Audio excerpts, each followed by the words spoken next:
I'm Nils. I'm from Bosch. It's a German company, very well known for its automotive part, but also for refrigerators and power tools, different things like that. That you get an idea of what Bosch is about. This is the financial numbers from last year. So last year we've been making about 90 billion euros in revenue. And automotive or mobility, how we call it, is 2/3 of that. So it's really a big part of Bosch. And that's exactly where I'm in. So I'm in the mobility of part of Bosch in the central marketing and sales excellence. And we are hosting that Salesforce project for our colleagues in sales and planning, in commercial management, all across the globe. The project is called Boost Mobility. Boost Bosch always has acronyms, right? It's Bosch One Salesforce Transformation. That's why it's called Boost. But nevertheless, it's more about what is Boost about. So we are serving 12,000 users globally. We are serving 8 different divisions. We have 6 different process streams as part of our project. We have way more than 20 million records in the system right now, and we have been completing rollout end of last year. We have 120 plus team members, some externals as well. We have fluctuation, as you can think of. That's a natural gift. We had the first go live 4 years ago. You can imagine, as Xaveri said, the scale of problems from that unused fields, unused objects can become very, very big, right? One of the reasons why Bosch went into the Salesforce as their main platform for sales and marketing is we are a traditional manufacturer, so we are producing physical goods in plants all over the world to be built into vehicles. But vehicles are changing, and we are changing as well. So we are looking into more software-driven business model. We are looking into content-driven business model. Basically, we want to become a software-driven company, and this is why we needed to update our system landscape because all of our legacy systems were only able to cater hardware as a product, which is the main business model till now, but it's going to change. So all the growth fields are lying in that new business model areas. Just that you get an idea which kind of process areas we're looking into. So on the left-hand side, and that's where it all starts off, is we get data from outside, from IHS, which is a Standard & Poor's subsidiary. How does the market evolve? What's the expectation on the market? How many vehicles are going to be produced in 2030 in China in a certain plant for a certain car manufacturer? This is the data we're getting into. We massage it, we put in our own experience, and out of that we are deriving the customer strategies, and from that customer strategy, which is always a counterpart with the people on the customer side, so the big OEMs like BMW, Mercedes, Volkswagen, we figure out which kind of RFQs can we expect or are already on the table. This is where our acquisition typically starts. Once the acquisition is accepted or awarded, then the real work starts, because we don't sell physical goods from a shelf. It's a customized product which we then industrialize and produce millions and millions of pieces all over the world with a unique SAP material number, which has a counterpart on the OEM side. So BMW is ordering with their number into our systems for a part which we built specifically for BMW. So you can think it's a complex environment at a global scale. And what we also introduced 2 years ago is CLM. So we are using Conga CLM. Maybe some of you know that as the foundational information for everything around contracts, basically. New contracts, which is easy. Legacy contracts to be digitized, which is the hard part. So we're not finished with that, but we are making good progress. The challenge we have, and we sometimes have still today, and that's why we got into the conversation with Elements, is we had a high cost of implementation because of the complexity, because of the dependencies, sometimes because of fluctuation, sometimes because of missing documentation. It always cost 3 times more than it did in the past when I was working in a mid-sized company. We frequently broke things in our system because we didn't just have the full picture. We didn't just know in which corners, in which dark sides we had to look on the system to avoid those kind of mistakes. It's a large system with a high amount of information. We had and still have sometimes long development cycles, which result into low satisfaction on the customers because it takes quite some months to get a new feature into production. And we also had efficiency issues in our program, in the way how did we design a process, in the way how we implemented features, in a way how we did do business analysis on requirements that came from our internal customers. Just some org insights. I will not comment on that. We are 4 years in the game, so it's not a 10 years plus org, but there are already some numbers which really can cause some trouble on your end. And this is no managed packages, though there's a lot of more from the managed packages. So what we did to overcome this is first, we really thought about how can we make the process for ourselves, so our development process, flexible on the one hand side, but reliable to meet up with new requirements. This is what we call it idea to release, which helps us just to make sure that in each and every step we have a clear responsibility, we know what to do, and we really can focus on the work rather than is it a shortcut, as you said? So there is a quite strict path where we go through. It takes time, yeah, for sure, but it gives us just the safety of not missing out anything. Second, and this is really important for us, we apply the strict ownership principle to all areas, which means that not only a process step, but also metadata. So we have owners for objects, we have owners for managed packages, we have owners for flows, we have owner for process diagrams. And that totally makes sense. And this solves one of the biggest pains. This is a little bit, this solves one of the biggest pains we had when people moved out of the program and moved in. We didn't know which kind of responsibility we lost. Yeah. Now we have it all in the system. We can run a report and say, okay, those kind of metadata items have to be reassigned to someone else, or rethought of. How can we reshape responsibility? Third one is we are using data to identify risk very frequently and very early in the process, and we streamline and we enforce people to provide proper documentation, because it's so great if you can start off with a new requirement and just see why people decided to do so last year. It's not that they did, it's why they did. And this really helps us speed up things and overcome some of the challenges. I don't want to make this too in detail. I would like to make an offer later on to just show you some parts of our live environment. There is no secrets in it, so that we can make this a little bit interactive. As said, so we really implemented that idea to release process. And we did it with elements. So we also trained our people in the UPN methodology by viewing on their own process how they should work.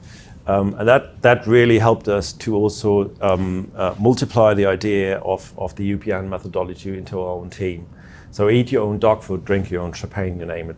We have been synchronizing our PI planning with other initiatives in Bosch. That helped a lot too. It's a little painful for us sometimes because we have to balance out our own releases based on the needs of someone else, but overall it was a good approach.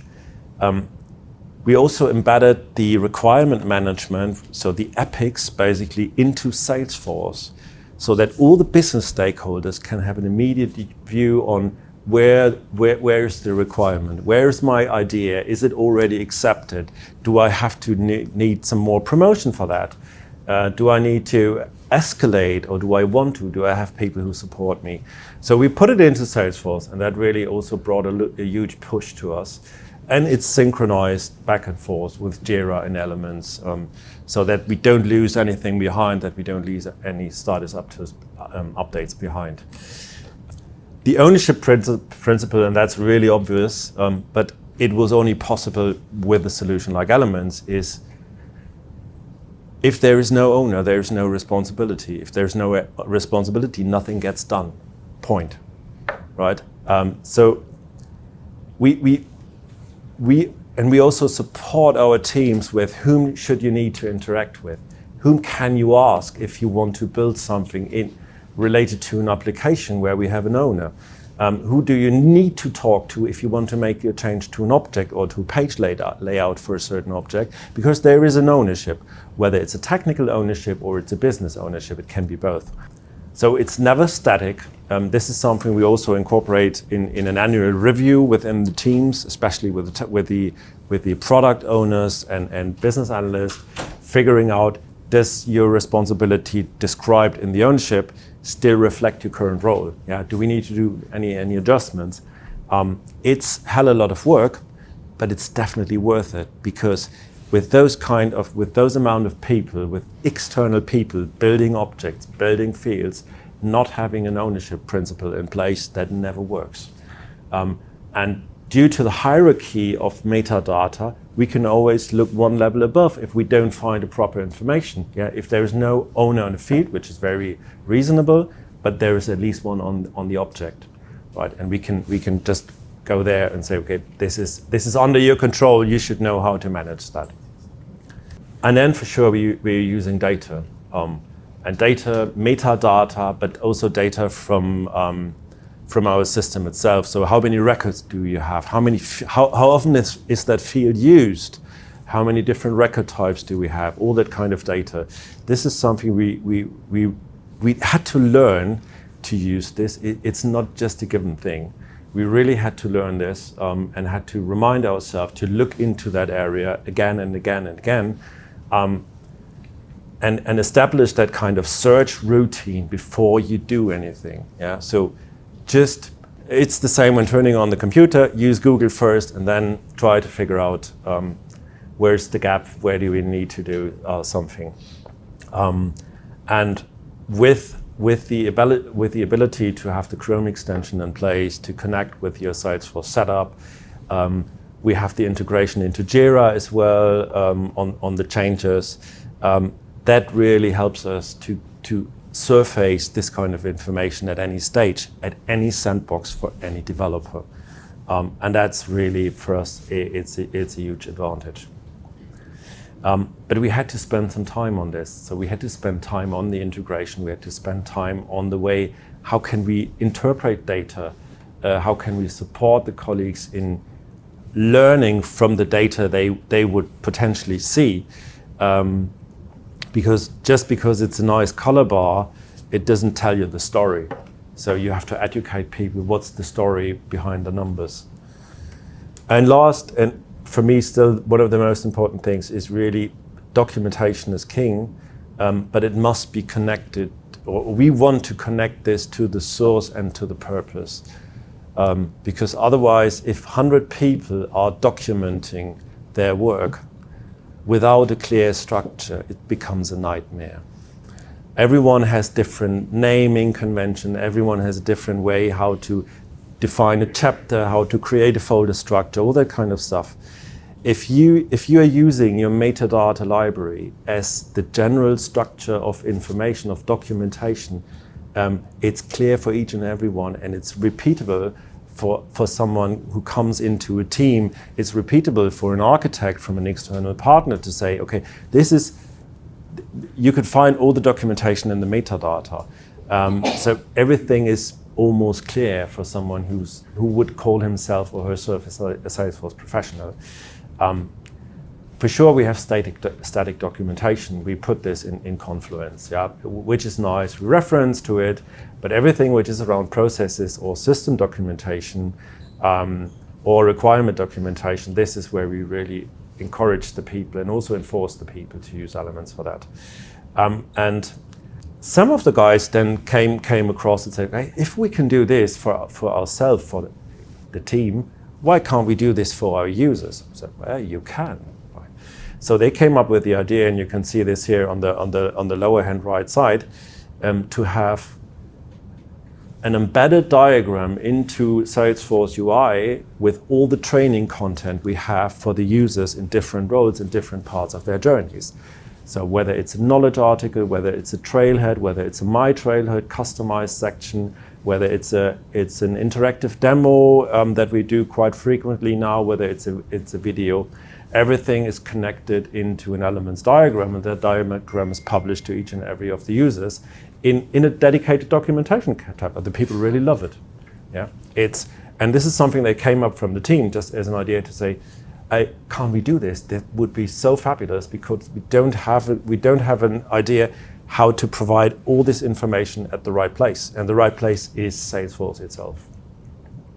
Our process is called idea to release, which means we ideate, we prepare, then we run into a PI planning, and finally we implement. Implementation is not the sweet spot of Elements, and that's fine, right? But everything before that starts or incorporates Elements technology or Elements capabilities right in the beginning. And we are now about to rethink our current system. So we are based on Salesforce platform. We have some big ISV packages. We have CRM analytics in place. We are looking into moving towards manufacturing cloud, which literally means start from scratch somehow. But we are confident that we have enough process knowledge, enough process documentation already generated, and we have the right skills and the right tool set from the people to make that happen. And that's super great for us. Okay. Would you like to see something real in real life? Let's do it. This is our overall process. We call it operational map, where we start off with the market potential, where we have acquisition process. So this is level 0 of our business processes. Every business process somehow starts from there or from some of the lower levels. And for sure, that's not the only process tool within Bosch. So there are plenty of process tools and descriptions in Bosch, but we connect them. So we reference what's in the process compass, what's in the legacy tools to give people a kind of surrounding. Where does it connect into other kind of documentation, even if this is a new approach. And for sure, you can drill down into all level of details, whether it's acquisition management or customer project management, so far and so on. Having this connected from one diagram was a huge advantage for us, but it was something people had to learn, because today or in the past, Bosch always started from the bottom with a level 3 process, and all the levels above was just like a folder structure, but it wasn't a kind of a holistic process view. We start from the top now and we drill down into the details, which makes way more sense for us, but is kind of irritating for some other people in the organization. But we learned, they have been super surprised when demoing this to them, and say, okay, hey, can you really start from the top? We just can't, because we don't have a top, we just have a structure. Yeah, maybe they're getting into it, we hope. The second thing we do, and this is something where documentation for us becomes just a medium to explain things. Yeah, so we do a lot of documentation and diagramming to explain to colleagues, to explain to business stakeholders what our project is about. And what we did here, just as a simple example, is, so this is our basic technology somehow. So we have the Salesforce platform, which is basically a Lightning platform with CRM analytics. We have some native applications in place. We have some external applications. Most of them are connected to native applications. The good thing is that we also have connected the release notes, so people can just dive in. So where can I find the documentation? Where can I find the release notes? Where can I find the vendor contacts if there is an issue? Yeah, just right from the diagram. That was iteration one. Now we turn more into the metadata documentation. Just get away from something virtual down to metadata itself. So we connect this information to the packages directly. But this looks a little better for people to dive into. And for sure, we can drill down into interfaces or all kinds of technologies. The third thing we have been thinking about a lot is how can we manage and visualize responsibility of our teams for certain capabilities? How can we cope with the terminology of the Bosch organization where things like TOGAF are used, which is a very old style architectural framework somehow, but it's more for custom development, not for platform projects. But those are the guys we have to talk to each and every day, and we have to find a common language in order to really decide on, should we put a capability into Salesforce or into any other system? So what we did here is we have our different teams over there. We are surfacing which are the key personas, which are then represented also as resources in our processes.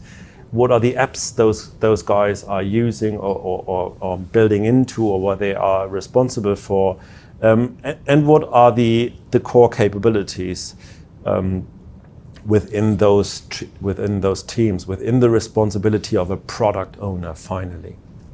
And then we can drill down and say, okay, this is what we would call acquisition project management, and we just use it as a nice canvas, but it's connected into metadata and into changes. So what have we built in the past? TOGAF would say it's an architectural building block. What are we about to build? So this is the roadmap for that particular capability. Which end-to-end processes are connected or incorporated into that capability, and which kind of technical documentation is necessary. So which packages, which solution building blocks are delivering into this, which data models do specifically touch this kind of capabilities, and so far and so on, and which are the people who are responsible for that. It's a mixture of drawing and connected information, but for us it's a very vital tool to just have conversations with stakeholder on a recurring basis. So say, okay, this is our current roadmap, we are already working on that, or it's just postponed, we have not committed to this, all that kind of stuff. That really helps us. Also, if we now switch to manufacturing cloud, to figure out what else do we have to transform into a new technology? Yeah. So this is our repository of how to transform. And as said, the metadata model is absolutely fabulous. To have really that principles, that ownership connected to, but also for sure the ability, we can just do it over here, just the ability to say, okay, what is the amount of unused fields? And for sure there are one, right? So there are fields which have never been used. But it's so easy to just go in, flag them for the next tech debt round. We reserve 5 to 10% of capacity for each and every PI cadence to cope with that. And the people can just run a report and say, okay, what do I have in the pipeline? Where can I bundle things? Where does it make sense to concentrate maybe on one particular object or one particular capability? and everyone has the chance to flex something as tech debt just from his daily work through the possibilities of Elements Cloud. For those of you who are working in an ISV, and for those of you who are working at Salesforce, we would like to have basic process models from you within Elements. That would be a very, very good starting point, because you're not providing only technology, you're providing an idea of how a business process should look like, because typically it's a best in class or best of breed approach that you are coming up with.